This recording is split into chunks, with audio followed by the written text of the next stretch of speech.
In this video, we will review economic order quantity model for the handicraft company. The handicraft company is selling handmade chairs from different designers. It takes several days to deliver an order from the designer's gallery to the handicraft company distribution center. The handicraft distribution center has a small warehouse with several employees that has the following monthly expenses: employee monthly salary, warehouse rent, warehouse maintenance, and other expenses. And we need to find optimum order quantity, average inventory, expected number of orders per year, and expected time between orders, reordering point, inventory turn, and total cost. Open the presentation link from the resources. In the email field, enter your email. From the name field, select your name. Note the number to the left of your name. Select values in the fields below according to your number.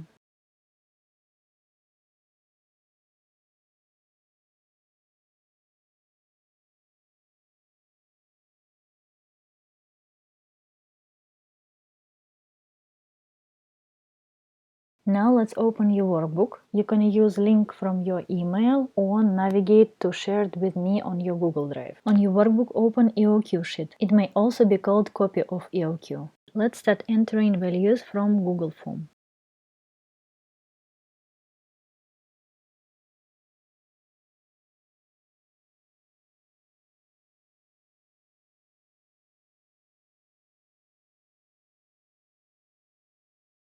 Let's calculate workdays for current year. Note the dates are entered according to American Standard.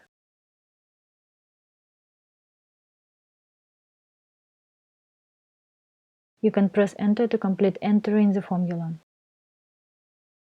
Now let's open the presentation and scroll down to the EOQ example. First, we need to enter holding cost. It equals to monthly warehouse expenses multiplied by 12 months and divided by total value of inventory. Total value of inventory is equal to unsold monthly inventory quantity by item price. Let's navigate back to the Google form. In the task description, we can see that we assume that the minimum number of unsold items at the end of the month is half of the monthly demand.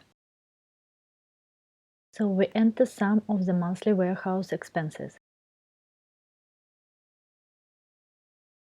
Multiply it by 12 months and divide it by half of the monthly demand inventory value. Now we need to format the holding cost cell as percentage. Next, we need to enter formula for optimal order quantity.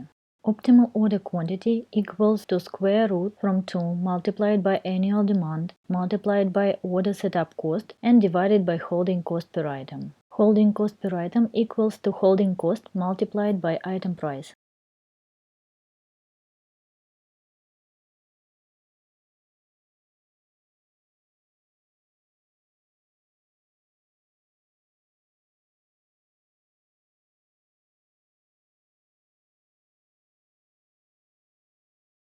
You can see that the optimal order quantity has decimal digits, but in normal life we usually ship whole items. So let's round the value to the next whole item. To round the value to the next whole item, we use ceiling function. Now we need to add row for one more value. Right-click or Ctrl-click on mark the row number and select Insert one above. Or you can click the Insert menu and select row above. In the A column cell, type average inventory. Average inventory equals optimal order quantity divided by 2. And again, you can see the number is not whole.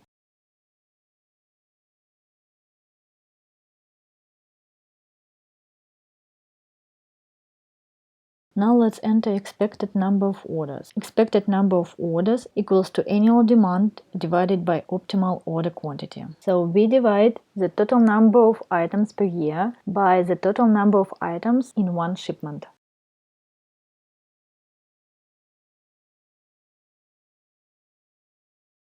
And again, we need to round to the next whole number. The expected time between orders equals workdays per year divided by expected number of orders. The reordering point equals to lead time multiplied by daily demand.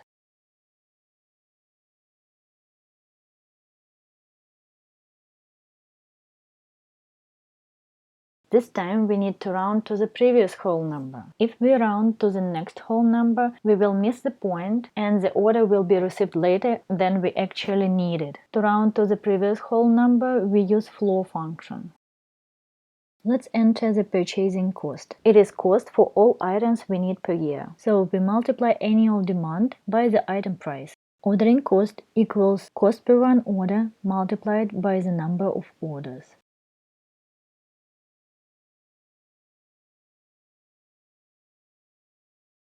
Inventory cost equals to average inventory multiplied by holding cost per item. And the holding cost per item equals to holding cost multiplied by item price.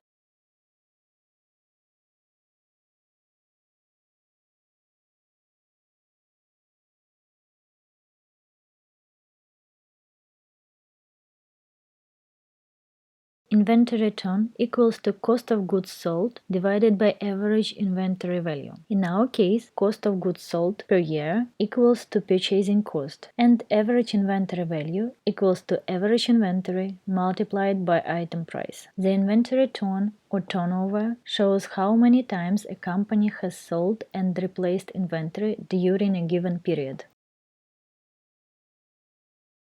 Let's round the inventory turn number, and here we will use regular math rounding function. And finally, let's calculate total cost. Total cost equals to purchasing cost plus ordering cost and plus inventory cost. Now let's enter all the values to the Google form.